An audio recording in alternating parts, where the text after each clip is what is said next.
guys, it's Michael McCarthy, owner of Michael Fit Life in Arlington, Virginia. It's been a long time since my last video. That's on me and not on you. Brace yourself. I am here to disseminate the most cataclysmic news the fitness world has ever known.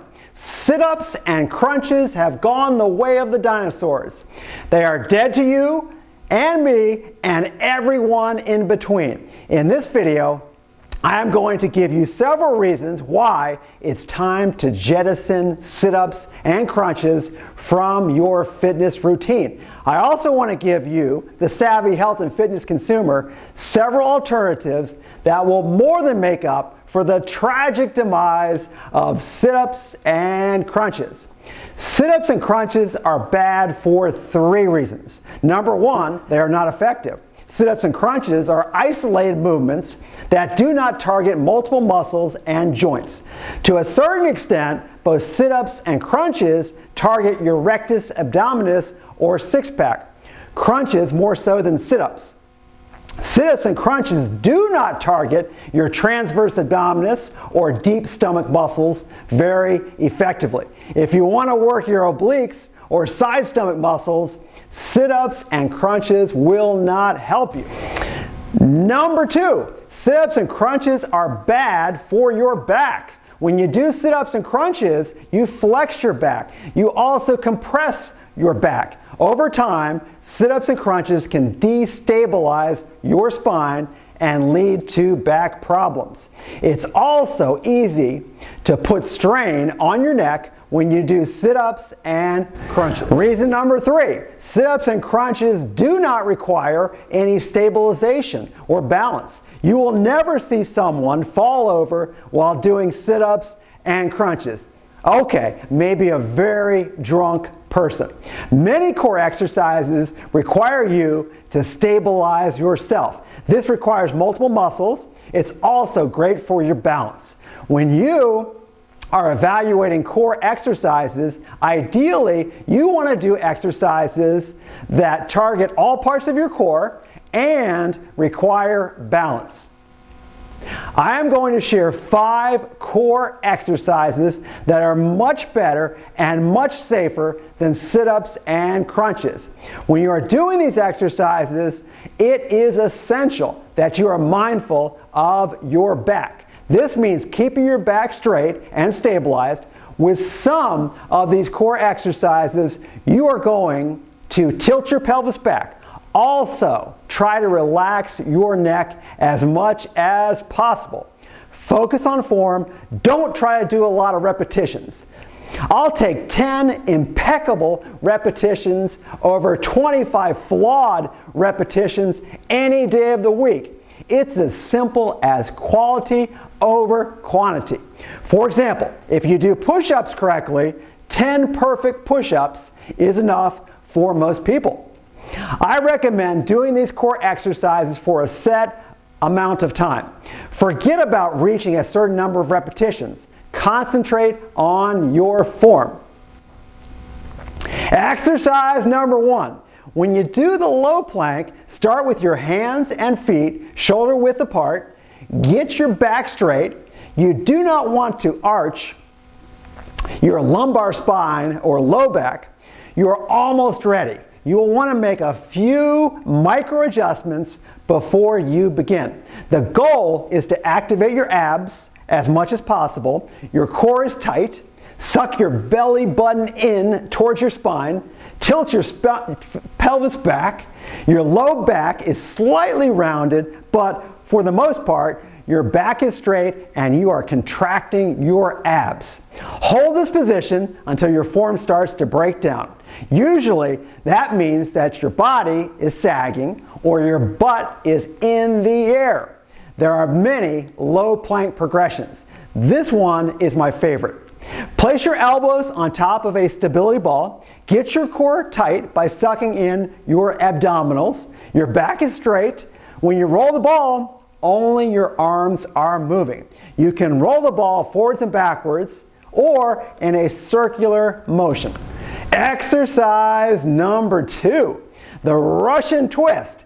is a great way to work your obliques if you do it correctly. If you go slow and do it correctly, it is a very effective core exercise. I'm going to do the Russian twist with a 15-pound kettlebell. If this exercise, or doing this exercise correctly, is new to you, I would do it without holding a weighted object.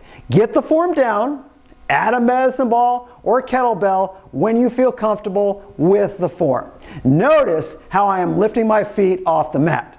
This requires more balance. It would not be a bad idea to start with your feet down if you find your balance is not good. Start with your core tight. You are going to move your hands from one hip to the other. Don't think about your hands or the object or the weighted object in your hands. Concentrate on rotating your shoulders as much as possible. Go slow. Make sure you are rotating your shoulders with your core and not with your arms. Go slow, maintain form. Keep doing it until your form breaks down. It's not about how many repetitions you can do. It's about how many perfect repetitions you can do. Exercise number 3. People do ab rollouts wrong all of the time. It's easy to injure your back doing this exercise. If you extend your back too far, it is not good for your back. The other problem is that people use their hips too much when rolling the wheel back. More hips means less core. You want your core actively engaged the entire time. Think of the roll as a moving and advanced version of the low plank. First step is tighten the core. If you suck your abs in and tilt your pelvis back a little, that should put your hips in a good neutral position. You don't want the hips too far up or too far down. Second, stabilize your back. You don't want to flex your lumbar spine or back too much. Keep your back supported too. Roll the wheel forwards. It doesn't have to be very far. In fact, you can see that I am not rolling very far.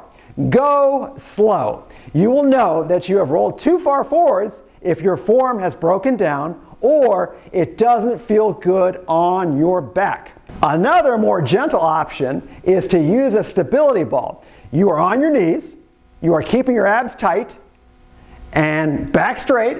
Concentrate on using your abdominals to roll the ball up and back.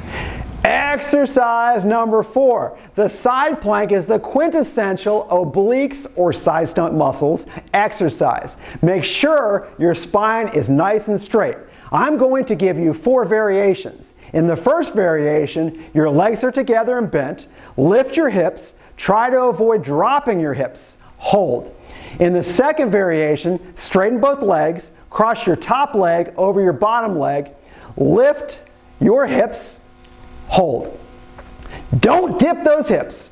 In the third variation, stack and straighten your legs. With any of the 3 variations, you can place your free hand on your shoulder. If you want to make it more challenging, reach with your free hand. As long as your back is straight and your hips are high, keep holding the side plank. Exercise number 5. The bird dog is more than a great name for a core exercise. It's a fantastic core exercise that works your posterior chain and requires balance. Start in a quadruped position, hands under shoulders, knees under hips. Contract your abs.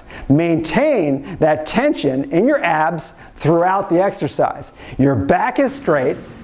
That's the big challenge with this exercise.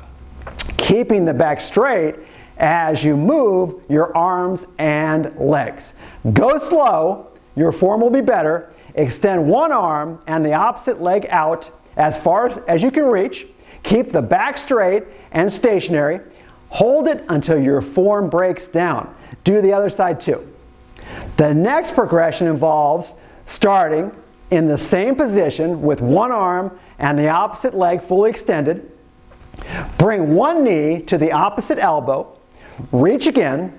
If you do this exercise or any of the 5 exercises in front of a mirror, that will help you with your form. Thanks for watching my fitness video. I hope you enjoyed it. I hope you got some valuable fitness insight as well. Please like it, share it, and subscribe to my YouTube channel. Here's to your health and fitness in 2018.